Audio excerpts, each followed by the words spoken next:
नमस्कार, आप देख रहे हैं देश रोजाना और मैं हूं बेनजीर हाशमी। बुलेटिन की शुरुआत करेंगे दिन भर की कुछ ताज़ा सुर्खियों के साथ, फिर बात करेंगे हरियाणा की खास खबरों की। दिल्ली के सीएम अरविंद केजरीवाल को सुप्रीम कोर्ट से लगा झटका। अंतरिम जमानत 7 दिन बढ़ाने की याचिका पर तुरंत सुनवाई से हुआ इनकार। मिजोरम में लैंडस्लाइड से 13 लोगों की हुई मौत, 16 हुए लापता। बता दें, रैमल तूफान के कारण बारिश से पत्थर की खदान ढही।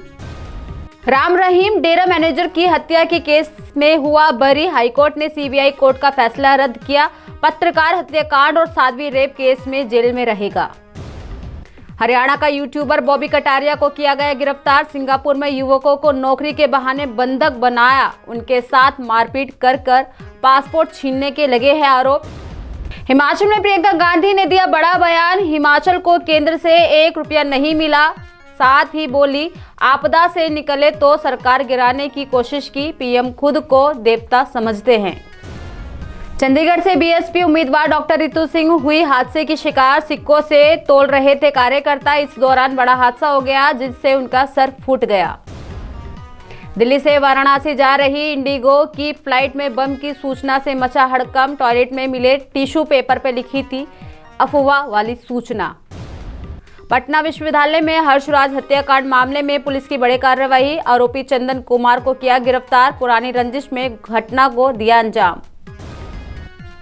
बात करें आज के सोने चांदी के भाव की, तो सोना चांदी में तेजी रही। जहां 10 ग्राम सोना 72,336 हुआ तो चांदी 92,000 रुपए के पार निकली। आज शेयर बाजार में सेंसेक्स में 150 अंक से ज्यादा की तेजी रही। 75,600 के स्तर पर कारोबार रहा। निफ्टी में भी 50 अंक से ज्यादा की बढ़त रही। तो ये थी दिन भर की कुछ ताजा सुर्खियां। बात करते हैं हरियाणा की खास खबरों की। हरियाणा में सभी 10 लोकसभा सीटों पर चुनाव संपन्न हुए हैं। वहीं इसी कड़ी में फरीदाबाद संसदीय सीट पर जिस दिन मतगणना की जाएगी वह सीसीटीवी कैमरे की निगरानी में होगी। आपको बता दें कि जिले की सभी 9 विधानसभा क्षेत्रों में वोटों की गिनती अलग अलग होगी। बताते चले, बिना कोई हिंसक गतिविधि के शांतिपूर्वक चुनाव करवाने के बाद अब जिला प्रशासन मतगणना की तैयारियों में जुट गया है। वहीं सोमवार को लोकसभा निर्वाचन अधिकारी विक्रम सिंह ने विधानसभा क्षेत्रों के सहायक निर्वाचन अधिकारियों को स्पष्ट रूप से निर्देश दिए हैं कि 4 जून को होने वाली मतगणना के कार्य के दौरान सभी केंद्रों पर सीसीटीवी कैमरे स्थापित करवाए जाएं। वहीं फरीदाबाद सेक्टर 12 लघु सचिवालय में मतगणना को लेकर अधिकारियों के साथ बैठक में लोकसभा निर्वाचन अधिकारी विक्रम सिंह ने कहा कि स्ट्रांग रूम से ईवीएम लाने के लिए कर्मचारियों की व्यवस्था पूरी करें और मतगणना के लिए नियुक्त किए जाने वाले सभी कर्मचारियों को प्रशिक्षण दिया जाए।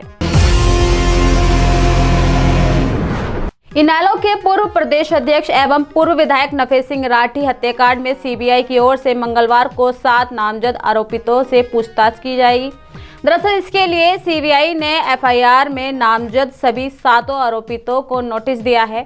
वहीं इनमें पूर्व विधायक नरेश कौशिक, चेयरपर्सन सरोज राठी के पति रमेश राठी, उनके चाचा ससुर देवर कमल राठी, पूर्व मंत्री मांगेराम राठी के पुत्र सतीश, नंबरदार पोता गौरव राठी, राहुल के नाम भी शामिल है।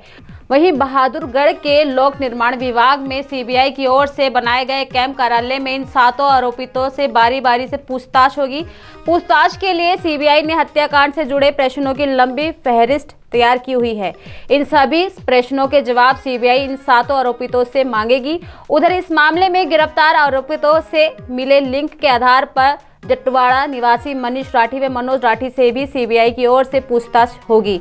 इनमें से एक फिलहाल विदेश में बताया जा रहा है। साथ ही नफे सिंह राठी के पुत्र जितेंद्र राठी के शक के आधार पर जिन लोगों के नाम बाद में इन मामले में जुड़े गए हैं उनमें सीबीआई की ओर से बाद में पूछताछ की जाएगी।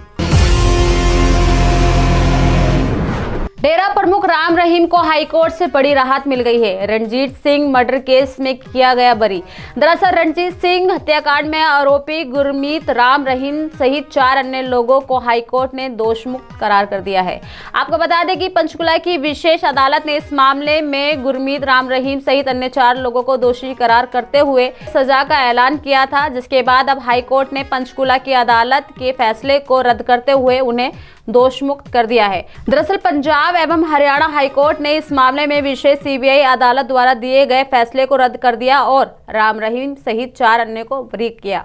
पंचकुला की विशेष अदालत ने पहले इस मामले में सजा का ऐलान किया था, जिसके बाद हाईकोर्ट में चुनौती दी गई थी। बताते चले कि हाईकोर्ट ने पंचकुला सीबीआई कोर्ट द्वारा 2021 में सुनाई गई उम्र कैद की सजा को रद्द कर राम रहीम को दोषमुक्त करार देकर बड़ी राहत दे दी है। राम रहीम समेत सभी आरोपितों को उम्र कैद की सजा सुनाई गई थी। इसके अलावा 31 लाख रुपए का जुर्माना भी लगाया गया था। हरियाणा के फरीदाबाद, गुरुग्राम शहर समेत कई जिलों के निवासी इस समय भीषण गर्मी का सामना कर रहे हैं, जहां सोमवार को दिन के समय अधिकतम तापमान 46 डिग्री सेल्सियस के साथ सबसे गर्म दिन दर्ज किया गया। वहीं आईएमडी की माने तो आगामी एक सप्ताह तक प्रचंड गर्मी से राहत की कोई उम्मीद नहीं है। आपको बता दें कि राजस्व एवं आपदा प्रबंधन विभाग हरियाणा ने लोगों को लू से बचने के लिए एडवाइजरी जारी की है, जहां सुबह से शाम तक तेज धूप और गर्मी लोगों को बेहाल कर रही है। दोपहर इतनी तपी कि सड़कें और बाजार भी सुनसान हो गए। बता दें कि न्यूनतम तापमान 29 डिग्री सेल्सियस दर्ज किया गया। हालात ये है कि रातें भी ठंडी नहीं हो पा रही हैं, घर में एसी और कूलर बंद नहीं हो पा रहे हैं। दिन में सड़कों पर दौड़ती गाड़ियों की एसी भी बेअसर हो रही हैं। मौसम विभाग के अनुसार आगामी एक सप्ताह में प्रचंड गर्मी से राहत मिलने के आसार नहीं हैं। तो ये थी दिन भर की कुछ ताज़ा सुर्खियों के साथ हरियाणा की खास खबरें। कल फिर होगी मुलाकात ऐसी ही कुछ खास खबरों के साथ। तब तक के लिए बने रहिए हमारे साथ और देखते रहिए देश रोजाना। हमारे साथ जुड़े रहने के लिए देखते रहिए देश रोजाना का यूट्यूब चैनल सब्सक्राइब कीजिए। साथ ही देश रोजाना की खबरें सबसे पहले देखने के लिए प्रेस कीजिए बेल आइकन।